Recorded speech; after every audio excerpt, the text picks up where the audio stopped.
All right, this is VEDN Day 4, which is the part 2 of my bookshelf tour. On Day 3, I got a couple comments. One person said, "Wonderful collection," which is very, very nice little comment. Another person said something like, "Finally!" I guess they'd been wanting to see that for a while. But I figure today I'll probably start off with the DVDs here. And then I'll move on to the last 3 shelves there. So, for DVDs, it's mostly going to be documentaries and stuff. So here's the PBS Empire series. Not all of them, of course, but just the ones that I happen to have. This one, the spine of it is different because these 4 came in a box set, and this one was, my dad bought it for me separately. But there's some cool documentaries here. These are series. The Medici, this is a really good one. Has really cool kind of dramatic reenactment stuff. Egypt's Golden Empire, this is about the New Kingdom, which is, let's face it, the coolest kingdom in Egyptian history, even though they didn't build the pyramids. Napoleon, I guess my only problem with this one is that, like, it tries to tell the story of Napoleon in, like, 2 episodes, which is very difficult. And then there's Japan and the Greeks. I didn't really get into the Japan one that much, but the Greeks one was pretty cool. Also, I have this one, the Roman Empire. This one was pretty boring. I gotta say, like, they really figured out a way to make first century Rome as dull as possible. I don't know why.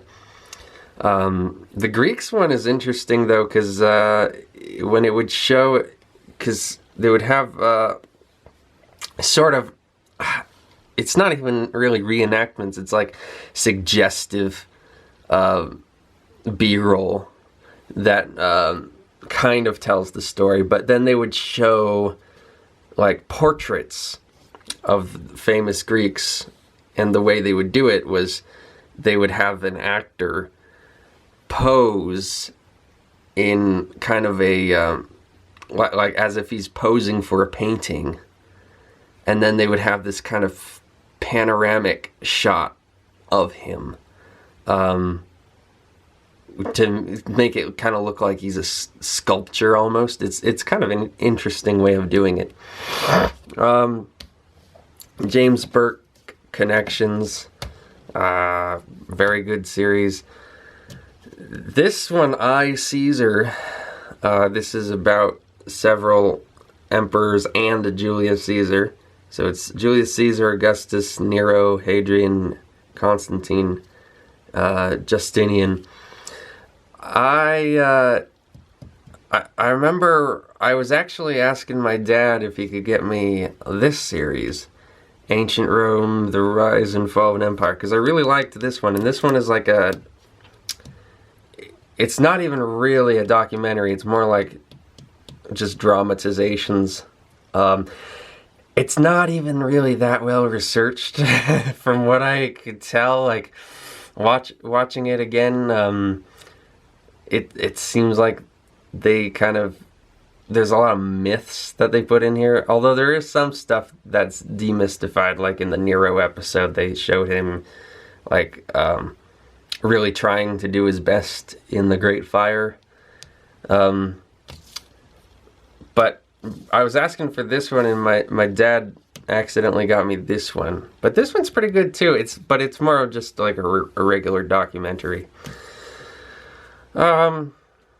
Caligula, this is the movie made by Penthouse, starring Malcolm McDowell as Caligula and Peter O'Toole as his granduncle Tiberius. And it's yeah, I guess the story behind this movie, the reason I have it on DVD is because it's a porn movie, and those are hard to find on streaming. But the story behind this movie, I guess, is it was directed by Tinto Brass, which is an awesome name, Tinto Brass. It was shot in Rome, Italy, and the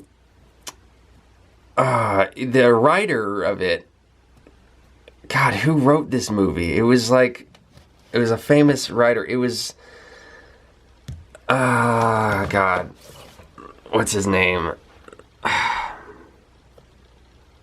I don't know if it's gonna show on here because I think he wanted to get himself removed from the credits. Gore Vidal, that was it. Was Gore Vidal's Caligula was what it was gonna be called originally, and then Gore Vidal was like shocked by just how much porn they put in it, which I don't know why he would be shocked by that. Maybe he didn't expect that it was going to get picked up by Penthouse. I don't know.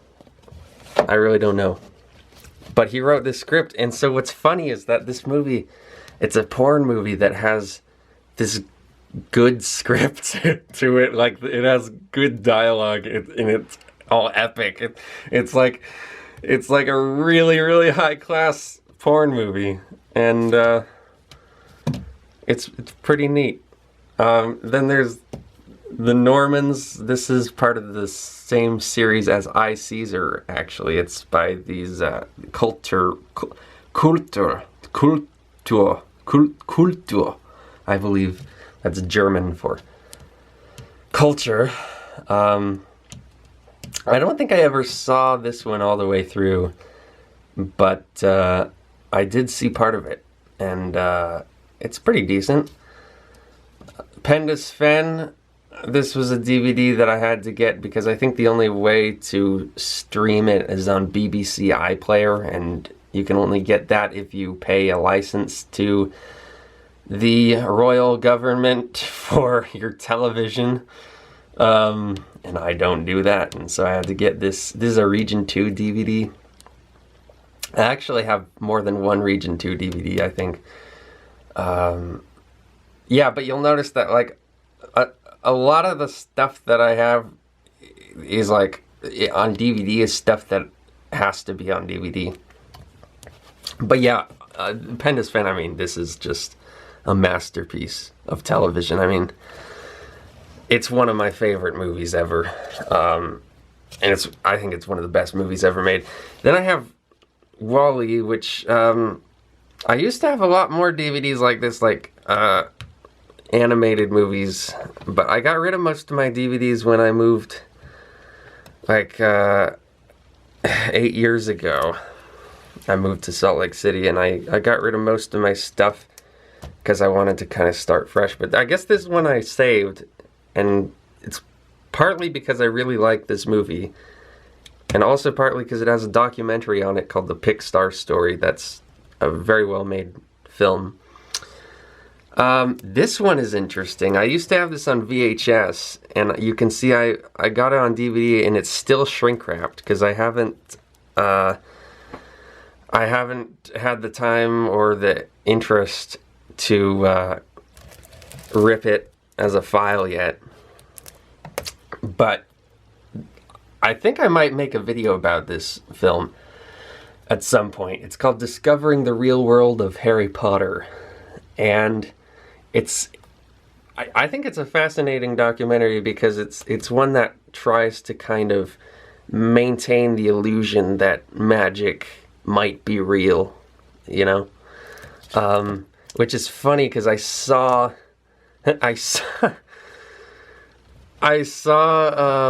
some reviews on Amazon of like upset parents who were like, we ended up having to turn this off because it said that magic, it kind of implied that magic could be real.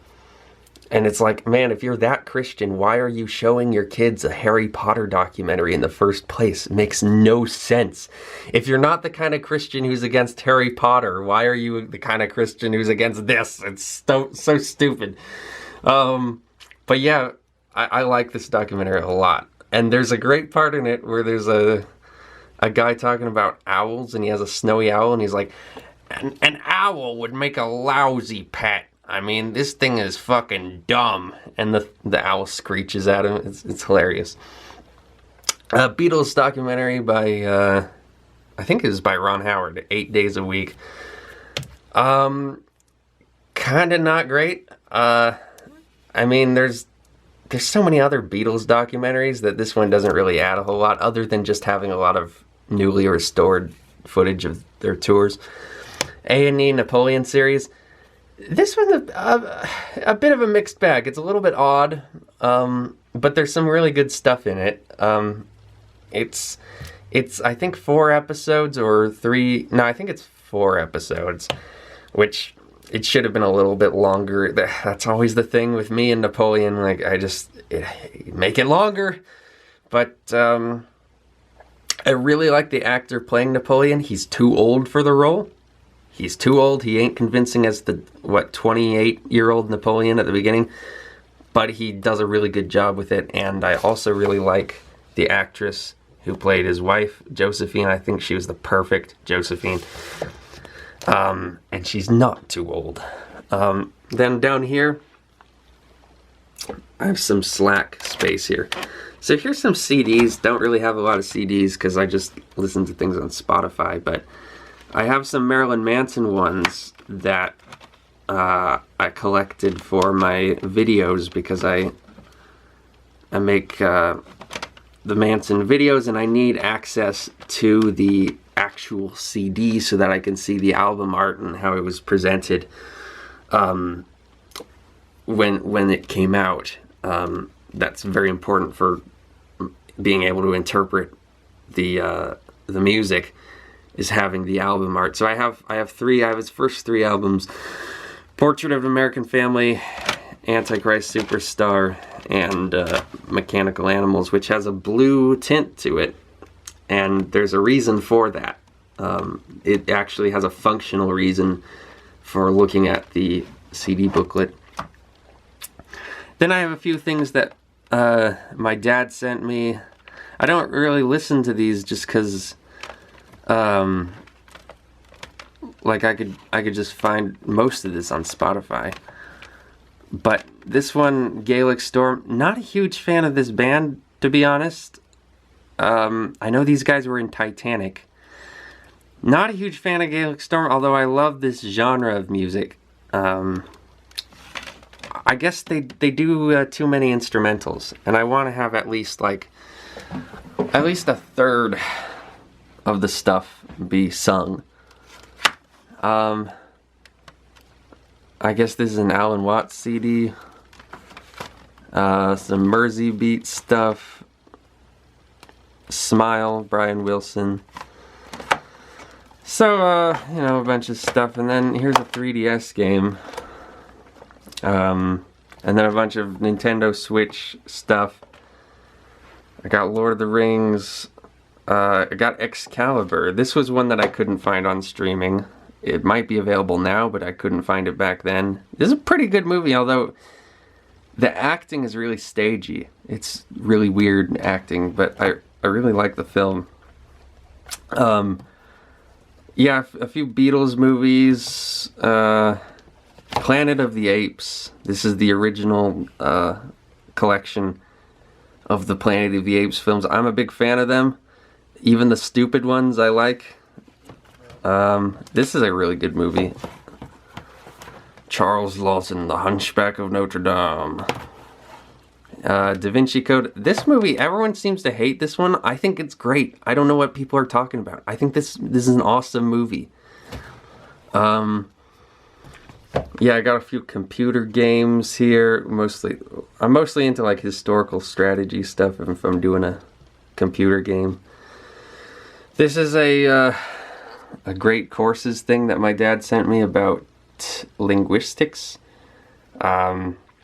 I just don't have the patience to just sit and watch someone talk at me for hours. I guess that's what my videos are like, which is why I try to make my videos entertaining. This is interesting. This is another Region 2 DVD, because this is, I think ITV made this. This is a series about Oswald Mosley, and it's a drama series. It's really cool, really well done. I think if I had one complaint about it, maybe it would be the fact that the actor's accent doesn't really sound like Mosley's real accent. Mosley was way more posh than this guy. This guy just has kind of a normal English accent. Mosley talked like this, you know. Whereas this guy just kind of sounds like a normal dude. But really good series. Maybe it kind of hammed it up a little bit much with the fascist stuff. Maybe it kind of was a little bit, I don't know. Like, they kind of made him into a villain a little bit. And I think it would have been a little bit of a more interesting take if they had made him the protagonist all the way through. I mean, he was the protagonist all the way through, but if they had made him the like a sympathetic character all the way through, if they had kind of, you know, shown it more from his perspective. But in fairness, most of it is from his perspective. It's more toward the end where he kind of becomes a little bit villainous. This is one of my favorite TV shows. Now, if you've ever listened to Enya got her start as a solo singer, because she was in a band, I think, called VEDN before this. But as a solo act, this was where she got her start doing the soundtrack to this movie, which she put out as her self-titled album in 1987. This came out in 1986. And then later on she re-released it as The Celts. And that's what you'll find it as today on Spotify. And it's a fantastic album. Like, it's a 10 out of 10 perfect music album. I love it. And this is a 10 out of 10 perfect television series by Frank Delaney. Very actually similar in some ways to Connections. Because it's very creative in its presentation. Like, Frank Delaney kind of goes all around the place to different locations and does different interesting things with his narration. And what's great about it is that it's not just a documentary that's like, let's go over the basics of Celtic history. This is a documentary series that really tries to understand and teach you everything you could want to know about the idea of the Celts. And that's something fascinating. You don't see that a whole lot. And that's kind of what I want to do with a lot of my videos, is really deconstruct, like, what is this idea that we have called Celt? What does it mean? And that's really what episode 6 is about, is like, because I think episode 1 is about the ancient history and some of the archaeology. Episode 2 is about how the Celtic nations were all kind of taken over by other nations in the Middle Ages and beyond. Episode 3 is about Celtic religion, how Celtic mythology morphed into Celtic Christianity. Episode 4 is about Celtic art and music. Episode 5 is about Celtic languages and the modern efforts to kind of keep them alive. And episode 6 is just walking it back a bit and taking stock of the whole situation and really trying to think like, okay, what are we even talking about when we talk about Celts? Really cool stuff. You just don't see that in documentaries. Them just taking a second, taking a whole episode to just like analyze their own premise. It's beautiful. It's a great series. Highly recommend it. All right, now we're done with the DVDs. It's time to go through the rest of the books. Right here we have The Art of Atari, and this is a book I got for Christmas from my stepdad. I'm interested in video game history a lot more than I am in actually playing video games. I kind of think that playing video games is a little bit dull, but learning about them is pretty interesting. And Atari, back in the 70s, made all these very, very simplistic video games. And if you look at, like, this is what Atari games actually looked like. But then they would front load them with these really detailed paintings on the covers, and they had this whole space age NASA kind of aesthetic to them that is really cool, very retro in hindsight. And I think it's cool that they made this coffee table book all about the art and the artists behind the whole Atari craze, because it was a cool thing where they were like, let's show you this really imaginative, detailed picture on the cover, and then it's your job to imagine that while you're playing the game. They really made you do a lot of the work back then.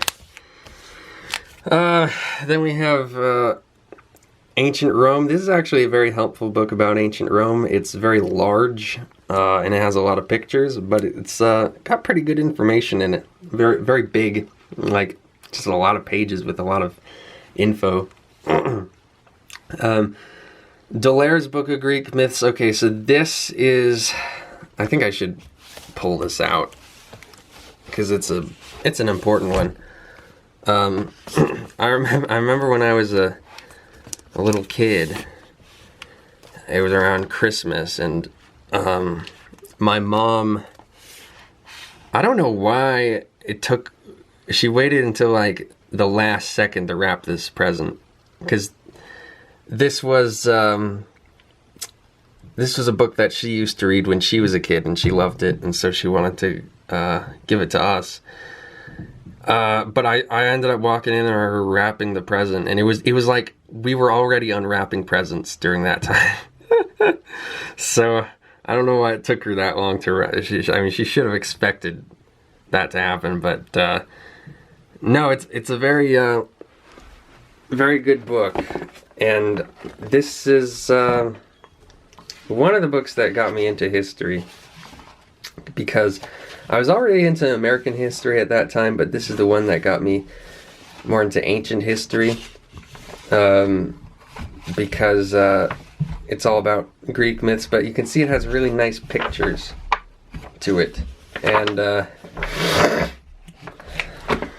it was kind of cool because I was a big fan of the Disney movie Hercules, and so a lot of the characters from this I already recognized from that movie, and so it's like, oh, this is like a thing. It's not just in that movie. There's like a whole tradition behind it, and so it got me kind of hooked on the whole ancient civilization phenomenon.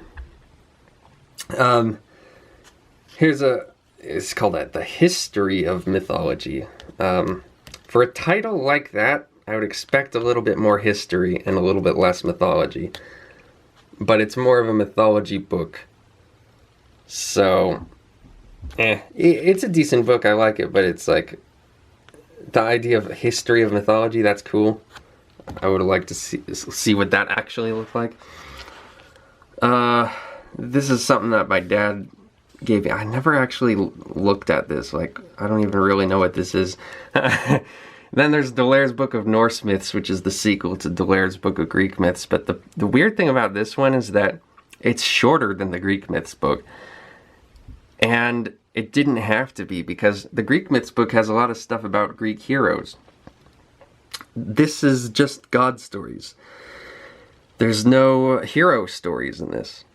But there are a lot, like the sagas and stuff, there are a lot of Norse hero stories, so I don't know why none of that was included. But there you go. So I guess now we're getting back to the shelves proper. We have 3 left to go. So 7 Pillars of Wisdom by T.E. Lawrence. I did end up reading this one. Lawrence of Arabia is one of my favorite movies. And I find T.E. Lawrence pretty interesting. And there is one thing in this book which I call the Dara or Dara incident, that is surprisingly controversial. And I've been wanting to make, for years I've been wanting to make a video about that, really trying to figure out what happened to T.E. Lawrence and Dara, because he tells a really interesting story about getting sexually assaulted by Turkish officers. But there's been a lot of people shedding doubt on that, and I don't know why. I don't know what their reason for that is, and so it's a question that I've always wanted to investigate, but I've just it's never been a priority because I've had other videos to work on. Let me see. Yeah, I have a couple books by a guy named Bernard Lewis about the Middle East. Another dark history, this one of the popes. This one seems to be a lot less thorough than the Roman emperors one, because I guess there's a lot more popes than there were emperors, and so they're kind of just like, all right, let's skip all the boring popes. Let's just talk about the evil ones. And so that's what this is. It's just all of the scandals that the popes ever got into. Christopher Lee. Let me see if I can focus on this.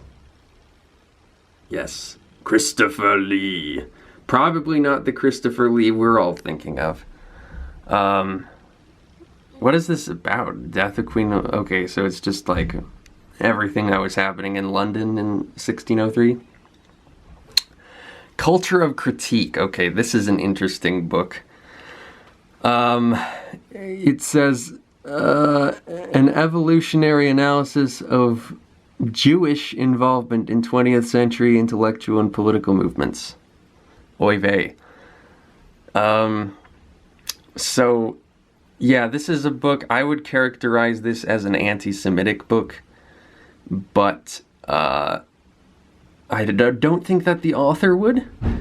Now, I've only read the introduction, but the introduction is 70 pages long, and he pretty much summarizes the whole book in the introduction, so I pretty much know what this guy's deal is. But I thought it was a pretty well presented introduction, and I am interested in reading the rest of it, because I do want to know a little bit more about what this author has to say.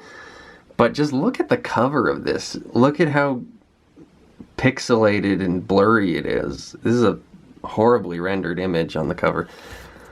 I just found this randomly on Amazon, I think. It was like just recommended to me, and I was like, whoa, that looks spicy. So I bought it, and yeah, I guess this was making the rounds in the alt-right for a little while. Saudis, this is a good book. This is a book by a journalist who went to Saudi Arabia in the 1970s when they were really making bank on that oil money. And she just wrote all about the whole situation with Saudi Arabia, their politics, their culture, kind of everything she found out about them. Pretty interesting little study of a country. Got a couple sagas. I haven't read that Laxdæla saga, but I've read a part of Njál's saga, which I guess is called Njála in Iceland, and it's boring. You know why? Because it's nothing but, oh, one person from one family kills someone from the other family, and then the guy from the other family kills someone from that family, and then the guy from that family kills someone from the other family. And then every time the two heads of the families have to get together and agree on a weregeld, a price, you know, for to settle the difference. But then there's always someone who messes up the peace.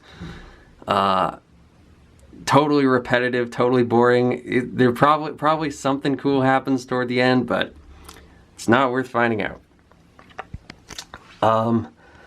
Attila by John Mann. I read this one in high school. Pretty good book about Attila the Hun. Pretty much tells you everything you want to know about Attila and the Huns. Not a whole lot to say about it. Looks like he has another one called Saladin. I haven't read that one. Ancestral Journeys, this is a good book about the DNA of Europeans. And it shows through analysis of haplogroups, through Y chromosome DNA and mitochondrial DNA, they've been able to trace certain migrations of peoples in Europe over the last few thousand years.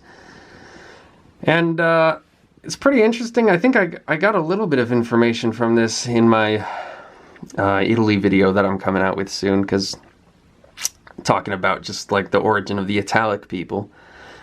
Now,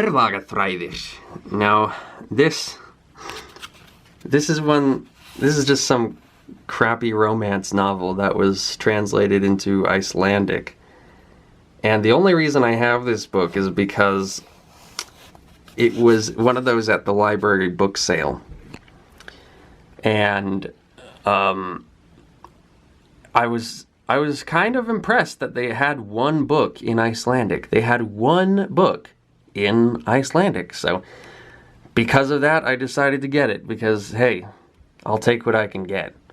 But yeah, it's just some probably bad romance novel. I don't know if I'm ever gonna read anything from it, but you know, it's good to just sometimes have something in Icelandic to read, even if it's not good, because it can just be an exercise. All the songs, this is a pretty good book about the Beatles, and it has basically an explanation of the origin of every Beatles song, which is pretty neat. This is a book by Maurice Marples called White Horses and Other Hill Figures, because I'm making a video about the Uffington White Horse at some point. I think I'll probably work on that after finishing Fundamentally Loathsome Part 3. But, yeah, Maurice Marples is one of the big authors in the hill figure community, and this was his book. I also have another book about hill figures that references him quite significantly. Adlai Stevenson and the World. This is a book that I saw on my dad's list, because he was getting rid of a bunch of books, and he sent me a list so that I could get him to send me whatever I wanted out of it. And I was just kind of interested, because, like, I've heard of Adlai Stevenson. Actually, there's two Adlai Stevensons. There's the father and the son, who are both politicians. I assume that this one is about the son, because he's the guy who ran against Eisenhower, I think, in both elections, which is interesting. Usually a nominee doesn't get a second chance to run after he lost the first time. But I assume this is about him. And yeah, I don't know why, but I just kind of thought that would be interesting. And I said that to my dad, and he said that's why he bought it. He was like, I don't know why, but for some reason this seems like it would be an interesting story. Then I got, oh God. Yeah, this is like, this, yeah. Then I have Giuseppe Mazzini. Okay, this is cool. I'm a fan of Giuseppe Mazzini. He was, he's one of the most important people in Italian history. He's the guy who led the whole charge to unite Italy in the 1800s. And he wrote a lot of stuff about his political philosophy that I think is interesting. And some of it does pertain to fascism. There are themes that you see were then inherited by the fascist movement. But I really just, I think he was a good guy and had a good moral center.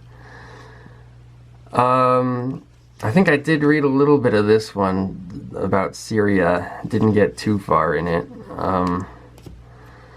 Here's a book about, I guess, the turning point in the 7 Years' War, where Great Britain, it became clear that Great Britain was going to win and dominate France. This one's funny. This is a copy of the Gita, but what you'll notice, it doesn't have a cover, but it says on here, if I can get it to focus, maybe it's on the inside. Hold on. Yeah, it's on the inside. Says, come on. If you purchase this book without a cover, you should be aware that this book is stolen property. My dad gave me this one. He has some explaining to do, doesn't he? Here's a weird book about how the Chinese discovered America before Columbus. I don't know anything about that. That sounds kind of bizarre, but I'm interested in reading it at some point. I don't know if I'll ever get the chance to, but it's just one that, they discovered America in 1421. Maybe, maybe not. But I'd like to see that author's case that he's given. Oh God. Yeah, okay, this one. Let's talk about this one. The Linguist and the Emperor. This is one that my dad gave me when I was getting interested in Egyptian hieroglyphs. This is actually before I got interested in Napoleon. And it might have been one of the things that kind of kicked off my interest in Napoleon. Because I was actually more looking for stuff about this guy, Champollion, who deciphered the Rosetta Stone. But you can see there's some coffee on here. Okay, at first glance you think, oh, this is just a book about Napoleon and Jean-François Champollion. No, it's not. It's not just like a regular expository book. It's a weird little... Let's read this little review. Meyerson has inhaled his rich material. It is as if his normal respiration were in cursive, demotic, or hieratic scripts, and acrophonic principles, as if he had always been able to read obelisks and coffins. Now, this rather poetic phrasing of this review is basically the way Meyerson writes the whole book. It's basically a novel. It's a novel with very kind of pretentious phrasing all the way through it. It's written, honestly, you know what's the best? The best comparison is like an old school epic poem from the Middle Ages, like Beowulf or something. That is what this is written like. This is not a regular book. It's like someone wrote a saga about Napoleon and Champollion. It's not even bad. I'm not even saying it's a bad book. In fact, I read it all the way through. I thought it was pretty entertaining all the way through. I wouldn't trust this guy's research all too much. Something tells me that this is not the most well-researched book ever. But hey, it has some good information in it, even if it's written in an unorthodox way. I think it's a book that people should check out if they're interested in this subject. Here we have a book called Carthage Must Be Destroyed. I read a little bit of this for my Italy stuff. I'm going to keep reading it. Book about Carthage. I mean, Carthage is an interesting subject because it's like the Rome that almost was, you know. 69 AD, Year of the Four Emperors. This is a good book. What is with that little yellow stain there? I wonder what that's about. I didn't put that there. I think that just comes with the book. I don't know if that's an error or not, but there's a yellow stain on the, like it was highlighted with a highlighter. But yeah, there's a few of these in ancient Rome. This one's the Year of the Four Emperors. Then there's a Year of the Five Emperors, which is after, I believe that one is, because the Year of Four Emperors is after Nero kills himself. And then the Year of the Five Emperors, is that after Commodus dies? Because I know there's also a Year of the Six Emperors. And that might be what I'm thinking of. Yeah, it actually is after Commodus dies, because then it's the Severan dynasty after that is the Year of the Five Emperors. But anyway, Year of the Four Emperors, got Galba, Otho, Vitellius, and Vespasian. Interesting little story. I think that this would make for a good comedy movie.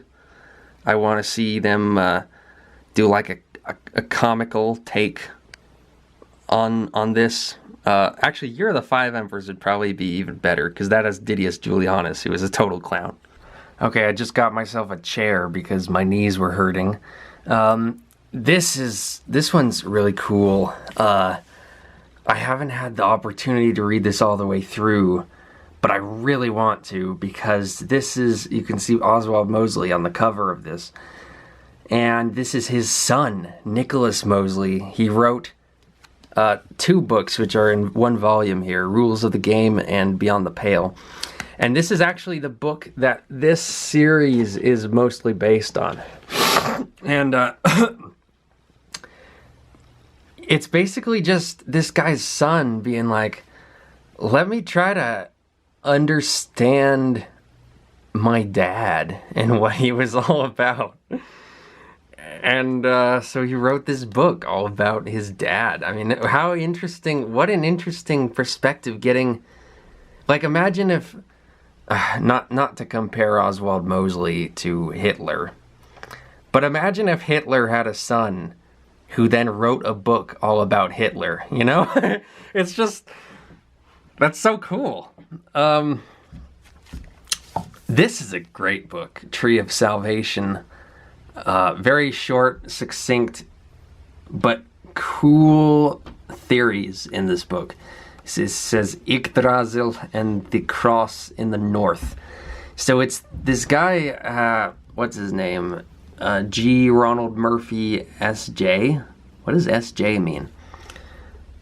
He has this theory that in the north, in Scandinavia, the whole idea of the Christian cross was fused with the traditional Scandinavian idea of the world tree, the tree that makes up the known universe, Yggdrasil, which is a big ash tree. And he has a lot of compelling evidence. He looks at stave churches and all kinds of cool stuff, really mostly analyzing the artifacts and looking at the iconography. Cool ideas. I want to reread this one day. I think You know that YouTuber Armored Skeptic who does all that stuff about alternative archaeology and like his kind of interesting theories about Atlantis and stuff like that. I think he would really get into this book. I would like to maybe send him that book if I could. Here's Essays on Fascism. This book doesn't have a spine because it's so short.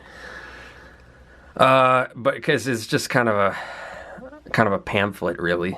And it's credited as authored by Benito Mussolini, but I would doubt that any of this was written by Mussolini. You can see here that it's published by Sanctuary Press, and it has the logo of the BUF on it. Sanctuary Press is a British fascist publisher. You can see, yeah, Friends of Oswald Mosley, FOM, London.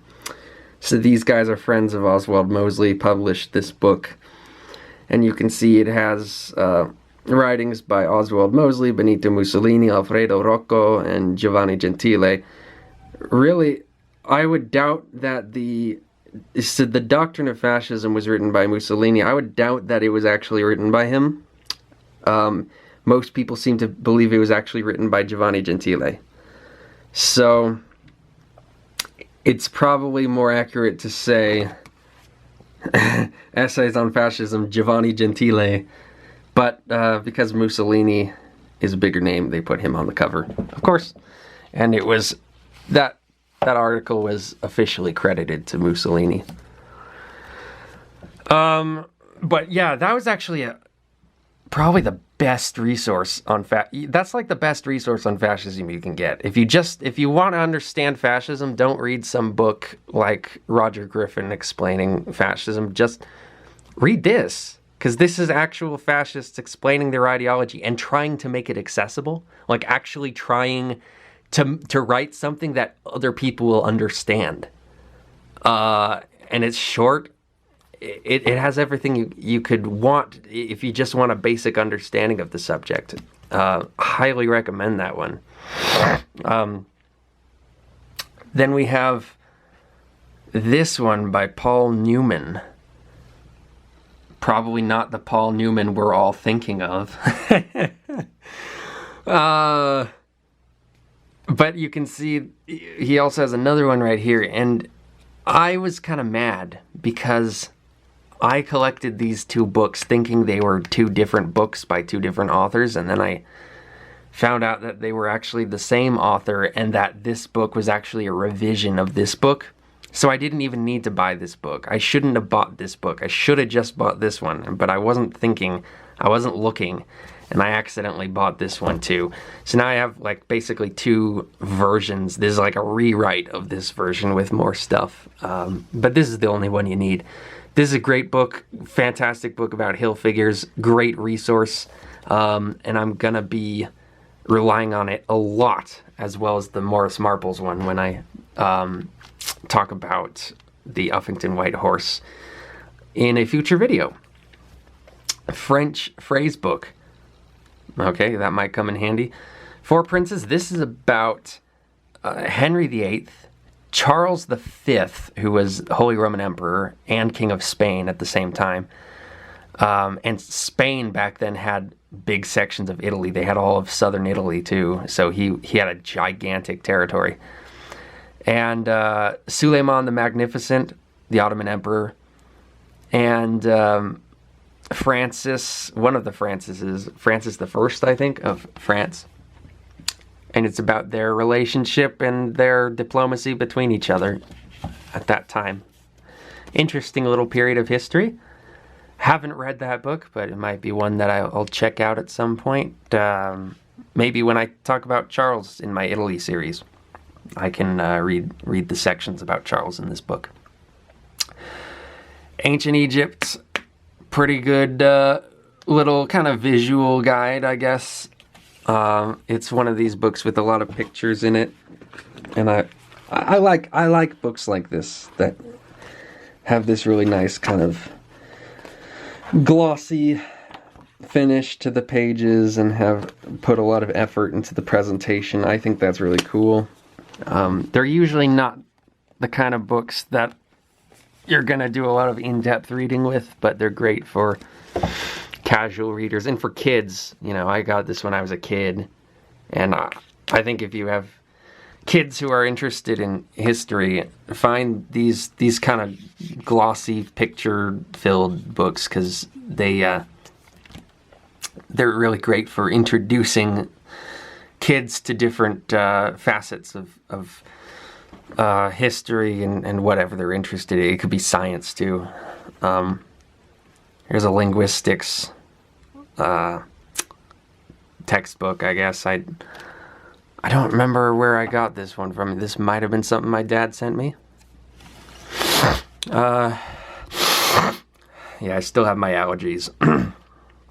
Speaking of my dad, these are two books written by my dad. We got The Films of John Garcia, who I guess is some Portland indie filmmaker.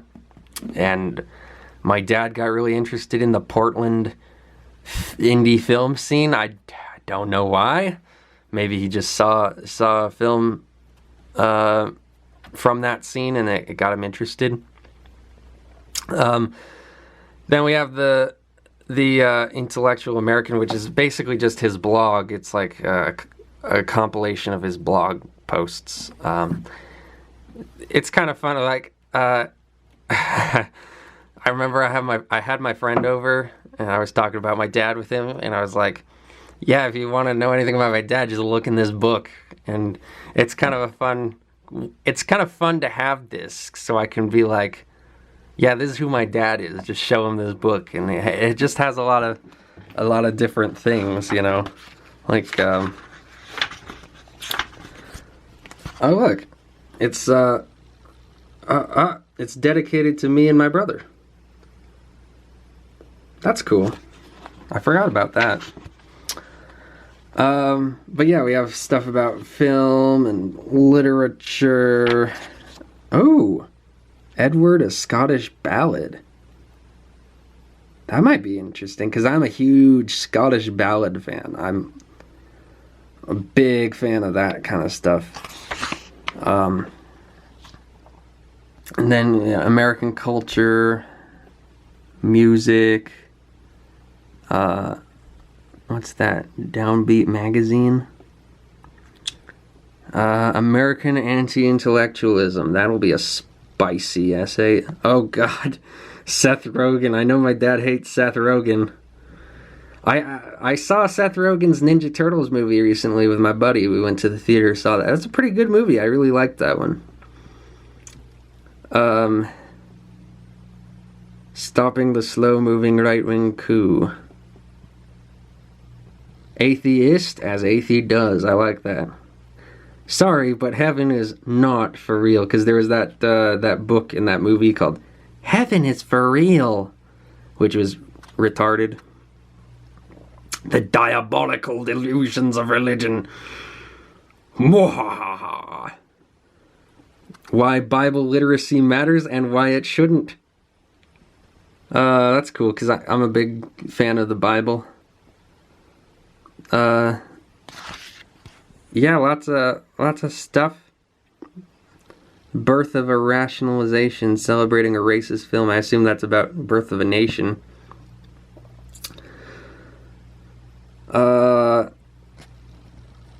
Ooh, Art of Assassination, killing Kennedy on film. I wonder what that's about. I wonder, because this is about film, right? So it's about like, is it about like different depictions of JFK in film? Because I know that Marilyn Manson portrayed John F. Kennedy in his music video for Coma White. I wonder if my dad would be interested in that, because I know my dad is a big JFK conspiracy theorist.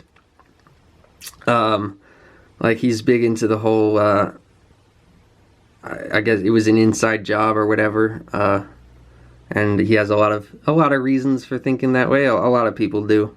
It's a popular one. It's not like one of the super fringe conspiracy theories. But yeah, that's cool. I mean, it's cool to be able to have just a book written by your dad with just a bunch of his thoughts on different stuff.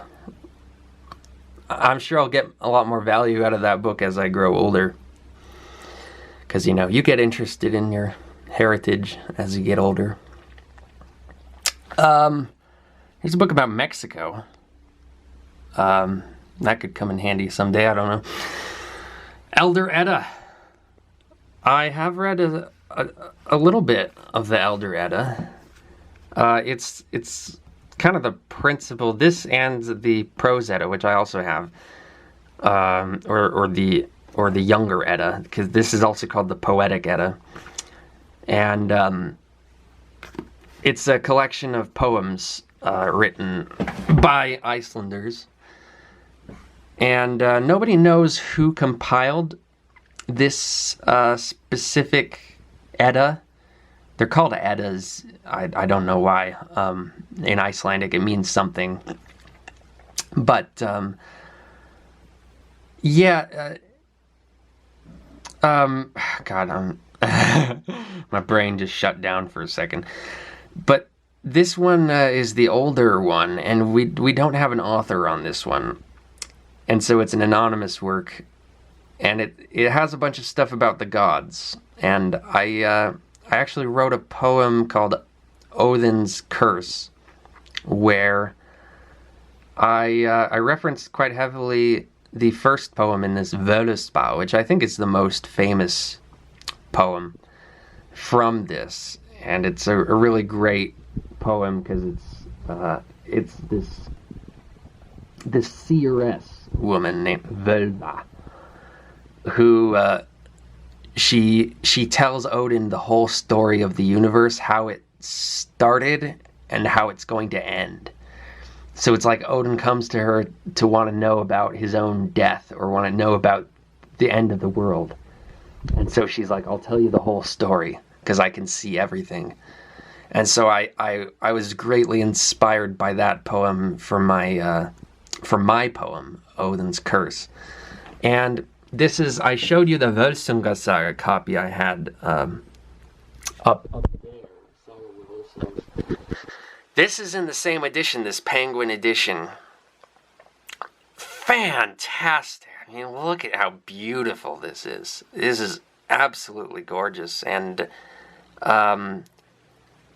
you can see this is Yggdrasil, the world tree, which was talked about in this book. This is an actual artistic depiction of Yggdrasil.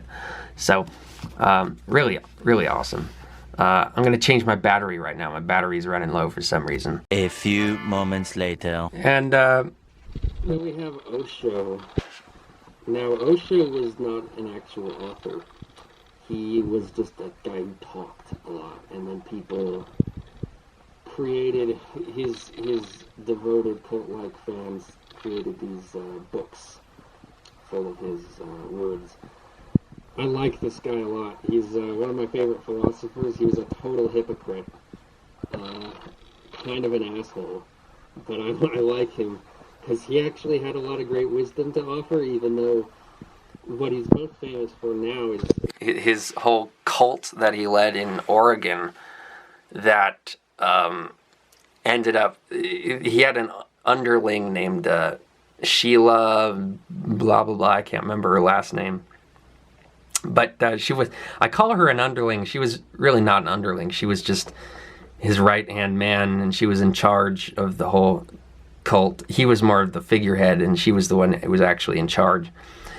And she committed the first act of bioterrorism by poisoning a town's water supply with deadly bacteria, I believe, because they were trying to take over this town because the town hated them because they were all rushing into this area and there was a lot of enmity there.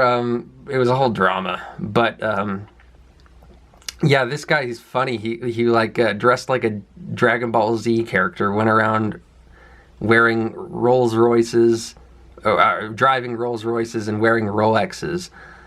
And then he was like, no, but I'm an ascetic. But what's great is that, you know, if he was just some dumbass who didn't have anything to back it up, then he wouldn't have attracted as many like intellectuals and intelligent people to his cult. But he actually was a very wise guy in his own right and had a lot of great words to say about life. And so I think it would be cool if people might kind of try to, you know, learn from him the way that people in his cult learned from him, instead of just like being like, oh yeah, this guy's just some cult leader, because yeah, he was, but he also had a lot of great things to say, and he was a good philosopher. This is an interesting book. Adam, Eve, and the Serpent. This is, I think, one that I found in my grandfather's collection. And what is this about? It's like, how did the early Christians come to believe that sex was inherently sinful? When did the fall of Adam become synonymous with the fall of all humanity? What turned Christianity from a dissident sect that championed the integrity of the individual and the idea of free will into a bulwark of a new imperial order with the central belief that human beings cannot choose not to sin? So it's a book of biblical scholarship, I guess. Seems kind of interesting. This is a good book. This is a very valuable resource for understanding the earliest Italy. So like before the Romans. And what I like about it, it has this cover that shows a chimera. And this sculpture was created in Italy. And it's a very famous sculpture of a chimera. But it's fitting because Italy at that time was a chimera. It had a bunch of different stuff going on, a bunch of different ethnic groups living there. It was not a unified thing. So that's a clever thing, but it's a pretty decent book. I mean, it's really just the only resource you have on this kind of stuff. So I'm gonna be valuing it one way or the other. David J. Peterson, The Art of Language Invention. This is actually a book that I had wanted to get for a while, and then my dad just kind of randomly sent it to me. Because I took a strong interest in the whole conlang phenomenon a while back. And David J. Peterson is one of the biggest names in conlanging. I think he's the president of the whole conlanging society. And he wrote the conlang for Game of Thrones, all of the ones that were in Game of Thrones, so Dothraki and High Valyrian, which now has a Duolingo course. You can learn High Valyrian. It's called The Art of Language Invention. It's a book just about conlangs. I don't know if it's a great book, because I'm more interested in the history, I guess, of conlangs, and this is more of a book about the art of conlanging. And so it's more of a practical book.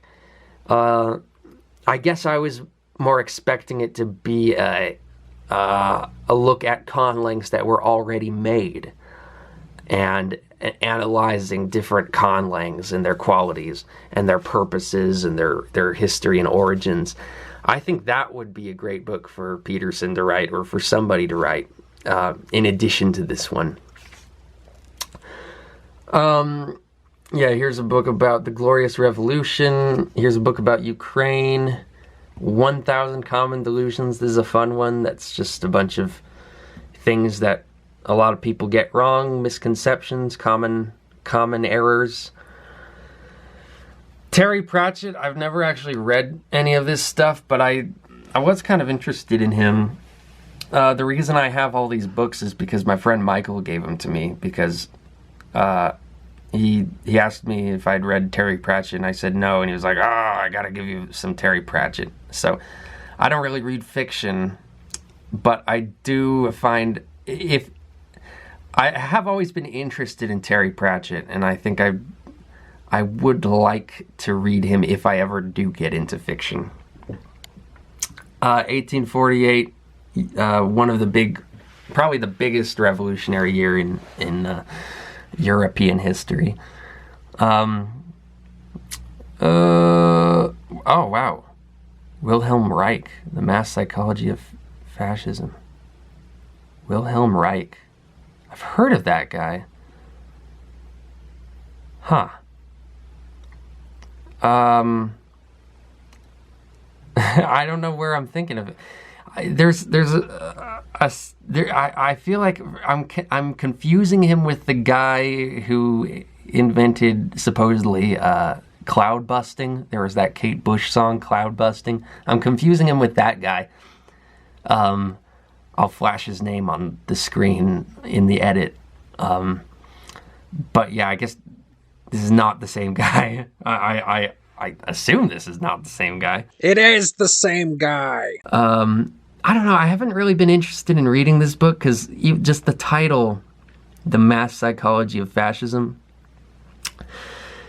it seems to be approaching fascism from a point of view of like, this is like a psychological disorder, and that's I've kind of made a point of not looking at fascism in that way and choosing to look at it more sympathetically as this is a philosophy and let's analyze it philosophically rather than as some like sickness or some disease. So I don't know. It's probably a good book. I'm not saying that this is a bad approach to the topic. I'm just saying it's not the approach that I like to take because I think it's a little bit too common to approach it in this way, and I like to think outside of the box. Peter Rex 1066. I read this one. I thought it was boring, but good. Like 1066 is one of the most important years in world history for what happened in England at that time, and so it is a good resource about that, I guess. Andrew Roberts' Napoleon. Okay, this is a good biography. I haven't read it all the way through, but I've read a good chunk of it, and I really like it. Now, it is a very pro-Napoleon book, because Andrew Roberts is kind of a pro-Napoleon guy.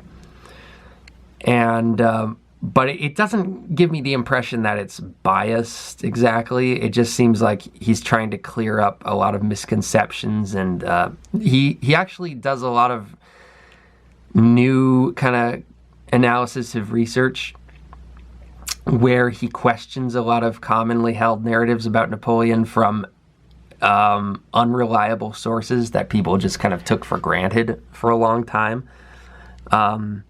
And he takes kind of a more realistic look at those sources and says, well, actually, can we really trust what these people are saying? Look at all the motivations that they had to make up stuff about him.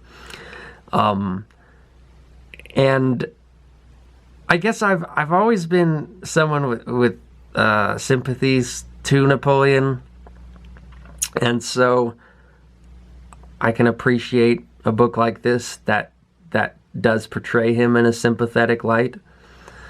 But it's also just a great biography. It has good, well-presented information. All right, this is the last shelf. History of Ancient Egypt, Part 1 by John Romer. There's a Part 2. This part is boring because it's just like basically prehistoric Egypt. It's like Egypt up until the pyramids, which is like nothing, and it's so dull. Egypt gets a lot more fascinating once you get into the later kingdoms. This was the first book about Egyptian hieroglyphs that I ever read, that I ever got. You can see it's kind of a thin book, not a whole lot of information in it, but it's a good starter, I guess. This fat thing right here, The Joys of Yiddish, Leo Roston. This was one that this is one of the grandmother books. And I don't even really know what this is. Like, I don't know how you can fill so much space just talking about Yiddish, because it's not a Yiddish grammar. It's a book about Yiddish and its legacy on the English language. Like, I don't know how you can fill a giant volume with that, but apparently they did. This one, I'll admit, I just bought this book because of the cover. It has a pretty cool cover. I mean, doesn't this make you want to read it? Is Vladimir Putin whispering something into the ear of Ayatollah Khamenei, who's not to be confused with Ayatollah Khomeini, different guy. Yeah, it's confusing. After Khomeini died, he was replaced by Khamenei. Wonderful. But like all good books, it has a quote from Sean Hannity at the top of it. Jay Sekulo's latest book should be a wake-up call to the world. It's a must-read on how to defeat radical jihadists. Yeah. This book is probably littered with spicy takes. But yeah, it's just one of these... There's books like this that come out all the time, these like political books made by and for people with really narrow kind of perspective, like really kind of present day disease where people are very myopically looking at what's happening right now as if it's the most important thing that's ever happened. There's a lot of stuff like that just kind of... And stuff about politics that just lacks perspective on political history and portrays everything in a really stupidly simplistic way. Like that book, Liberal Fascism. Have you seen that one? The one with the... What is it? The smiley face with the Hitler mustache on it? Like, you could just tell by looking at the cover of that book that it's just a myopic and simplistic reading of the subject that's not going to yield you anything good. And this is kind of the impression I get from just the cover of this book, but I had to respect that. I mean, that's like, you gotta respect a cover like this. It catches your attention for sure. So that's why I bought it. Then we got William Shakespeare. This is the collected works of William Shakespeare. Pretty neat. I mean, Shakespeare mystifies me. Like, I don't know how that guy was so good at writing. Like, what the hell? And it doesn't help that he wrote in a style, like a really old-fashioned style that you can't even really understand that well because he uses all these words that you don't know. But man, like when you do understand what he's saying, it's like, wow. It's like Marilyn Manson level stuff, you know? It's funny, I'm saying William Shakespeare is Marilyn Manson level, man. I mean, it might be more appropriate to say that Manson is William Shakespeare level, but yeah, I mean, you know how much I like Manson, so... But I've never really had much of an opportunity to really deep dive into Shakespeare stuff at all. But yeah, like how is that guy so good at writing? It's so weird. Like he lived during a time when you imagine that nobody could be that good at writing, and then he was. It's like, whoosh. It's almost creepy. Let me see. Blah blah blah. Oh, here's the other Edda. This is the younger Edda. This one's just called Edda, but this is the younger Edda or the prose Edda, and this actually has an author. It's Snorri Sturluson, which is a great name. Snorri Sturluson. But yeah, it's like it has a lot of material from the other Edda, the earlier one, but expounded on with more prose stuff just about the skaldic poetry tradition. And then The Pope Who Quit, this one was not the recent Pope Who Quit. Before that, this book was written before that happened. And I remember I happened to be reading this book right when the Pope quit. So it's kind of serendipitous. But I never got to really read a whole lot of this book. I read a little bit. It was a little bit dull. It's about Pope Celestine V. And he quit. And another book about the Beatles. Here's a Tibetan Buddhism compilation book. Looks like I have 2 books about historiography. I thought I only had the one up there, but I have 2. Here's a J.R.R. Tolkien translation of the Middle English poems Sir Gawain and the Green Knight, as well as the a poem called Pearl and a poem called Sir Orfeo. The Middle English poems. And this is just Tolkien's translation of them, edited, of course, by Christopher Tolkien. Then I have the Lord of the Rings. I have 3 different editions of Lord of the Rings, as you can see here. These ones, the green, purple, bluish purple and red. This is a classic edition that a lot of people have. It's the one that I read. As you can see, the spines are kind of worn out.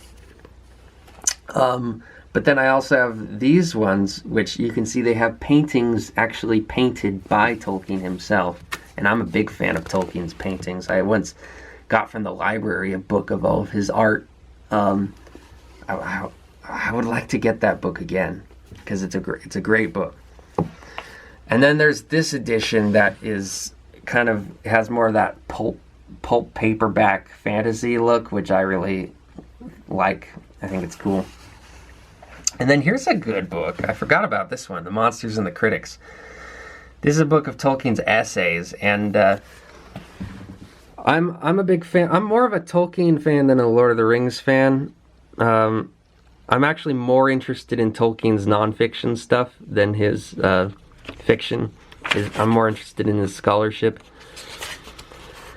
And so, he wrote stuff about, he wrote an essay about Beowulf, another one about translating Beowulf. He wrote one about Sir Gawain and the Green Knight. Wrote one about fairy tales. Wrote one about English and Welsh. I might want to read that one again, because we were talking yesterday when I showed you this book. We were talking about the Welsh influence on English. So I might want to read that one again. And A Secret Vice. That was his essay about conlanging, because he was really conlanging before it was a thing, really. I mean, it was a thing. I mean, we talked about Zamenhof with his Esperanto earlier, but he called it a secret vice because it was kind of a thing that he was embarrassed by, because it's like a nerdy thing, really, you invent languages? But that was just something he loved to do, and he didn't necessarily know that anyone else would get it, but he wrote that essay about it. Vedanta by Hans Torvesten. Good book about Vedanta philosophy of Hinduism. I want to read this again someday. It has a lot of great information. A book about memoirs of Harry S. Truman. That should be interesting. A Distant Mirror. What's this? Oh, it's another one of those medieval books from my grandfather. Tetragrammaton by Donald Tyson. The Secret to Invoking Angelic Powers and the Key to the Apocalypse. This was an occult book that Marilyn Manson read a lot in the 90s. Inspired a lot of Antichrist Superstar stuff. And I relied on it for some research for my Antichrist Superstar video, if you remember that.